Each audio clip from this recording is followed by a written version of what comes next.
Okay, so in a little bit over 2 weeks, we're going to be getting the new Ice Barrier cards from the new Terminal Revenge sets. So I thought it'd be a good time to show you all what I've been cooking with Ice Barrier Runick, a deck I've done a lot of testing with online, and I generally think it's quite good. So in this video, we're going to go through the deck profile. I'm going to talk about what all the cards do, and then in another video, probably the day after this one comes out, I'm going to show some combos that you can do with the deck. So let's get into the deck profile. We'll start with all the cards that people already know. So we are playing 2 copies of Fountain, 3 copies of Tip, 3 copies of Slumber, 3 copies of Freezing Curses, 3 Flashing Fire, 3 Destruction, 1 Smiting Storm, and 1 Runick Dispelling. So this is 17 quick play Runick spells plus the 2 fountains, which is normally like the perfect number you want to be playing in a Runick combo deck. I was playing the Golden Droplet in additional to this, but I've cut that to put some more non-engined in. Honestly, 17, you know what you'll do, and pretty consistent to see at least 2 of them, which is what you really want when you're doing most of your combos. For the rest of the deck, we are playing Ice Barriers, as the title of the video will probably suggest.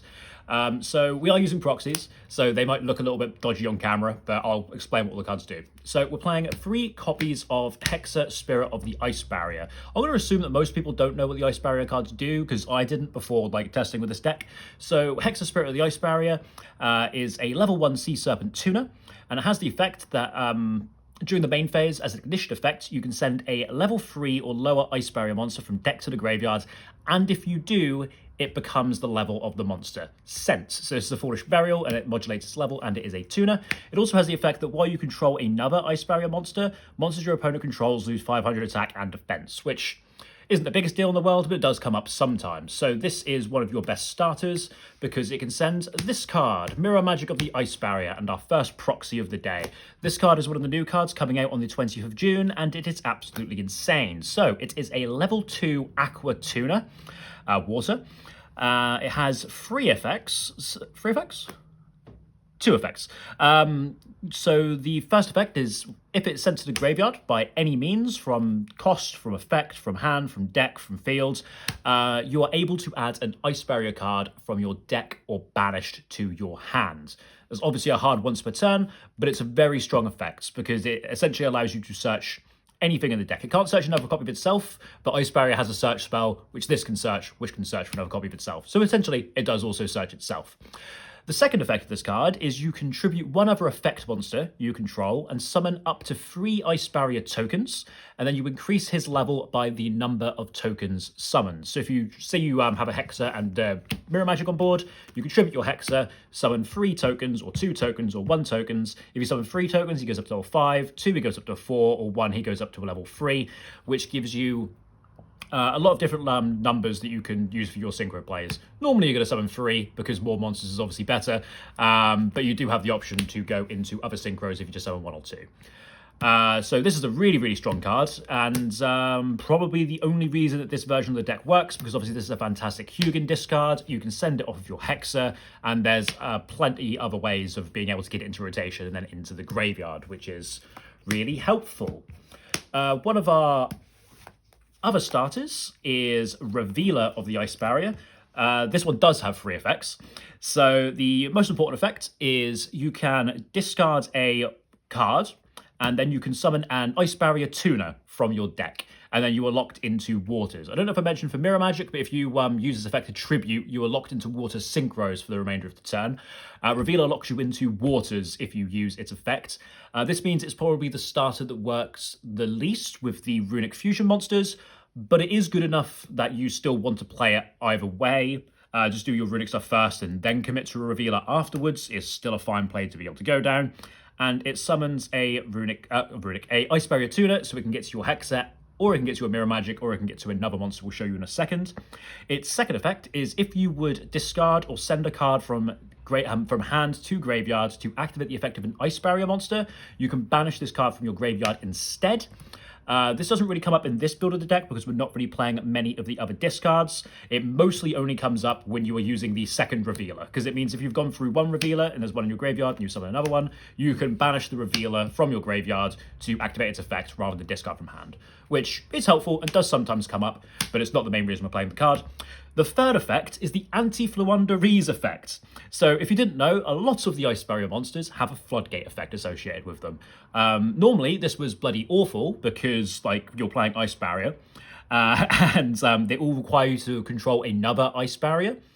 But now that we have plenty of ways of spamming them out to the field, the floodgate effects are actually good. And Revealers is, I'll read it verbatim, while you control another Ice Barrier monster, your opponent cannot tribute summon.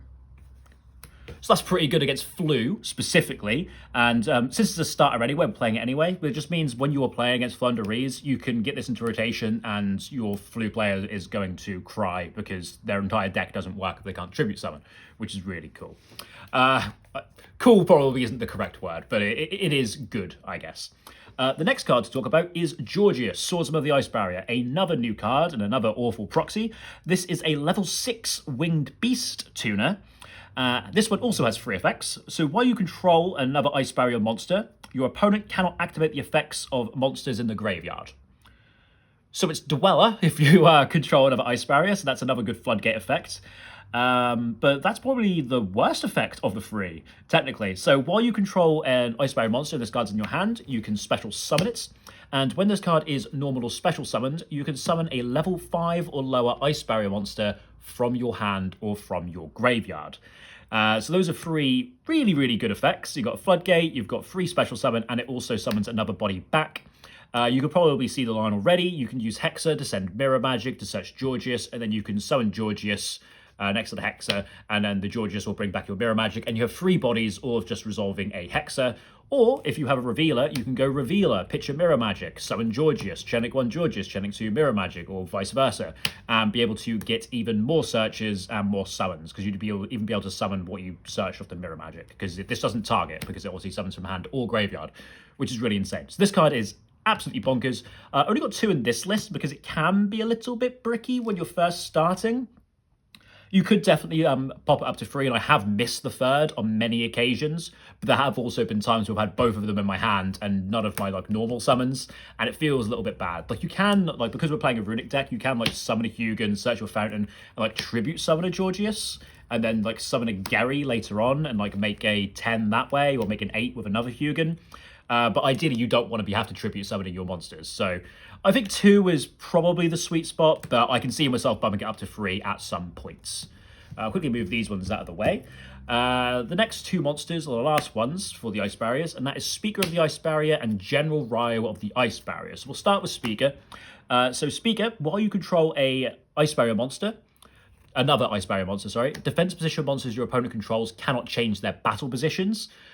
Kind of a weak floodgate effect, but it does come up occasionally, since one of the synchros we'll be showing you in a moment does switch your opponent's guys to defense mode. But the more important effects of this is if you control an Ice Barrier monster, you can special summon it from your hand as an activated effect. And if this card's in the graveyard and you control an Ice Barrier, you can banish it from your graveyard to summon an Ice Barrier token, sort of like how Mirror Magic summons tokens. So essentially it's 2 extra bodies if you get this into rotation for either Synchro or Link players. Which is quite nice, and you need to play 1 of it. It's super, super searchable, so you only need to play 1. General Ryo is one of your end board pieces, kind of, and this card is absolutely insane. It's always been bad because it's a tribute summoned monster that doesn't summon itself, but now we have ways of tutoring it from the deck. It is quite good. So this card says, when an effect resolves that was activated by an effects monster that was on your opponent's side of the field, they must discard 1 card, or the effect is negated, their choice. So this means not when they activate the card, but when the card is attempting to resolve, your opponent has to discard the card, if not that effect is negated.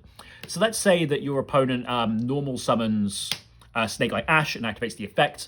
When they go to search, before they do search, they have to discard a card.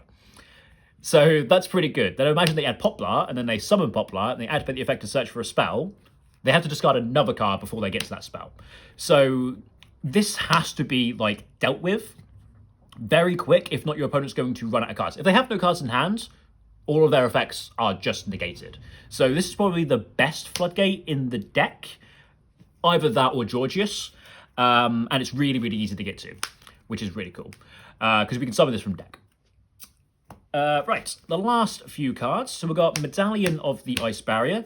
This is Rota, but it adds any Ice Barrier monster for any level, and it is not once per turn, which means opening multiple of this is absolutely fantastic. This card is also searchable off of Mirror Magic. I mean, Mirror Magic can search your entire deck anyway, so I don't really know why you would search Medallion of the Ice Barrier, but technically it is. This card's absolutely insane. It just allows you to search your entire deck completely for free, and there's no once per turn associated with it. So there's going to be times your opponent's going to ash this, and you're just going to have another, which is great.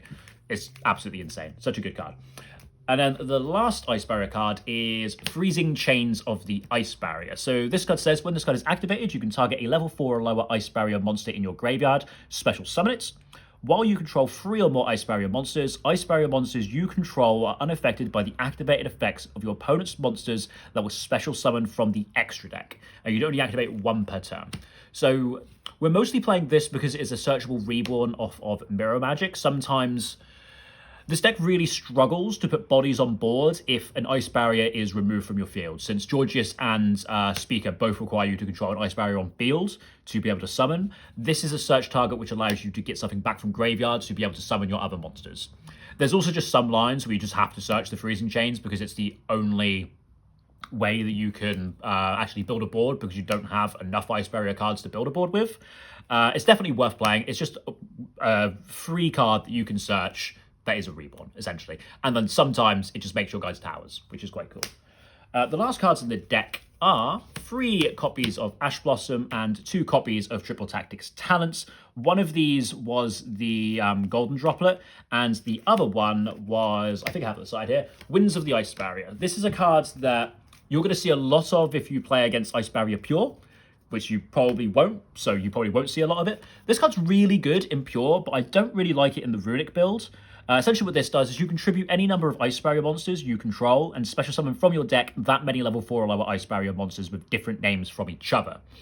This is really good with Mirror Magic, since Mirror Magic summons 3 Ice Barrier tokens by name, which means you could use Winds to tribute the 3 tokens and summon 3 actual monsters from your deck. We're not really looking to do that in this Runick deck specifically, because we're looking just to make Synchro monsters with our guys and our Runick spells. We don't really have like enough different Ice Barrier monsters in the deck to really want to play this card. It's nice because it also has a graveyard recycle effect, but it doesn't work on the turn that it's sent to the graveyard, so it's a little bit slow. I've played with it quite a lot, and it's come up a couple of times, but most of the time it's just sat in hand, and you're not really doing anything with it. It could be nice for like if your opponent like imperms something, you like wins it into the other star. So like say a Hexer gets negated, you wins it into the Revealer, and you continue like that. But those are the times when either your Mirror Magic is already resolved, in which case you should already probably have an extender, or you've opened the one of, and that doesn't come up enough for it to really be warranted to play it in the deck, I don't think. This is the other copy of Talents. I think Talents is probably just going to be better. In most of the instances where Winds over the Ice Barrier is going to come up, Talents has probably got just as much use to it, just being able to draw 2 or look at your opponent's hand and rip 1. Is probably about the same quality as Winds in the long run. So that's the main deck. It's 40 cards, 5 non-engine, 19 Runick spells, which leaves us with 16 Ice Barrier monsters, if I've done my maths correctly there. So we'll get into the extra deck now. There are some proxies in here that, I'm not going to lie, they're just backward turned cards. So we're playing 2 copies of Hugin, 1 Gary and 1 Sleipnir. My mate Dylan has got my Sleipnir and has had it for like 2 months. I keep forgetting to pick it back up with him. So obviously we're playing Hugin because we're playing Fountain and we want to be able to search for it. And we're also playing the Gary to get Fountain back to the graveyard, and because it's a 4, which pairs really nicely with our level 2 tuners and our level 6 tuners to be able to make 8s and 10s. These are pretty self-explanatory. Sleipnir, it's mini SP, but also your Hexer is a level 1 tuner.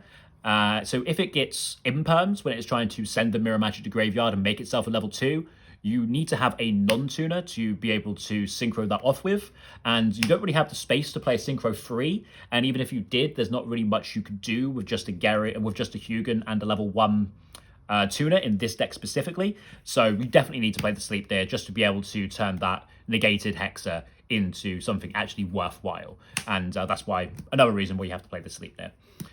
For the Synchros, we are playing 1 copy of Herald of the Arclight, 1 Coral Dragon, 1 Dragite, 1 Trish, 1 Croc, 1 Shengying, and 1 Lancia. We'll quickly go through the cards that you may be familiar with first. Herald, really good cards. Nobody remembers that this card has a Floodgate effect, the banish from hand or deck monster sends.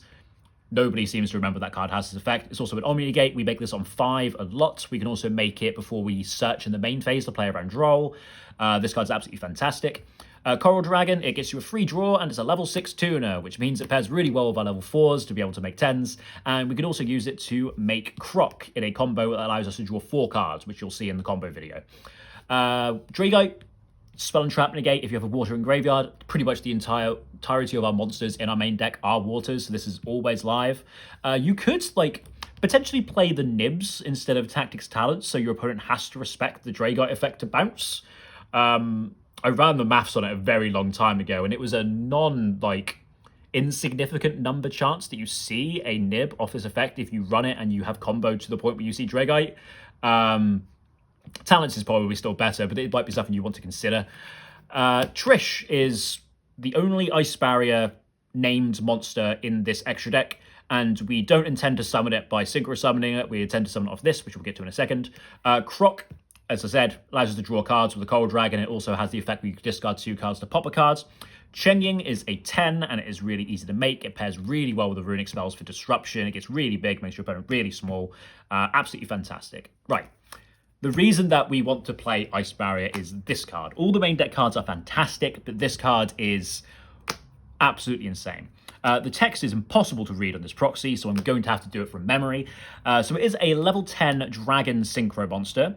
It requires a Water Tuner monster and any non-tuner monster, so you can make this with your Runics as long as you're using a Water Tuner. Once per chain, if your opponent special summons a monster, you can activate this effect to special summon an Ice Barrier monster from your hand, graveyard, deck, or extra deck. Then you can change one monster's battle position on the field. I believe it has to be from attack to defense. Yeah, I think it changes from attack to defense, not from defense to attack, but it changes the battle position.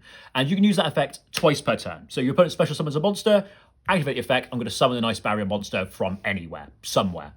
This does mean that your opponent can Ash and Bell this, because it can technically summon from anywhere, but this effect is insane. So let's say that you resolve this effect.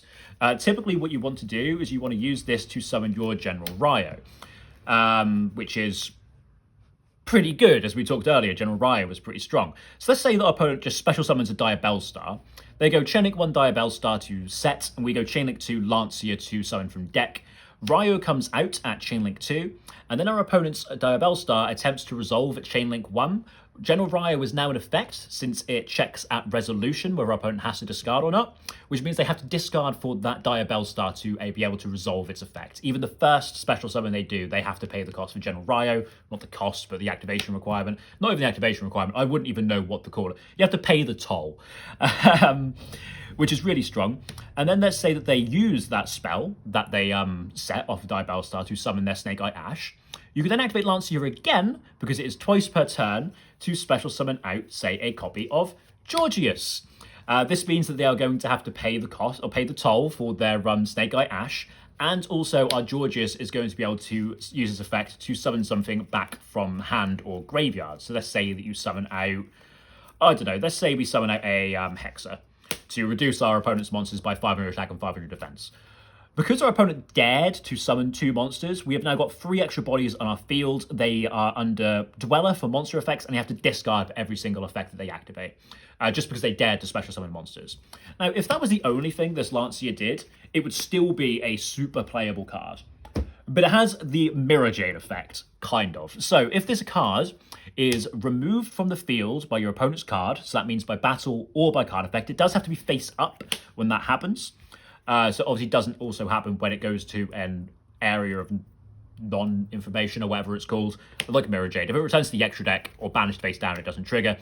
But if it is like sent to the graveyard, destroyed, or banished face up, then you get to activate this effect, which allows you to special summon a Ice Barrier monster from your extra deck, and it is treated as a Synchro summon. So if this leaves the field by your opponent's card effect, you get to summon Trish and then activate the effect of Trish to banish a card from your opponent's hand, field, and graveyard. This is a when, so sometimes this misses timing if your opponent is smart enough to remove this or to have this trigger at Chain Link 2. Like say they, what's a good example? They use the Memento trap that pops the Horned Dragon, and then they go Chain Link 1 Horned Dragon, Chain Link 2 Lancia. I think that works. But this can miss timing, is essentially what I'm trying to say. But this card's absolutely insane. And I would honestly want to play more than just one copy of it, but this extra deck is incredibly tight.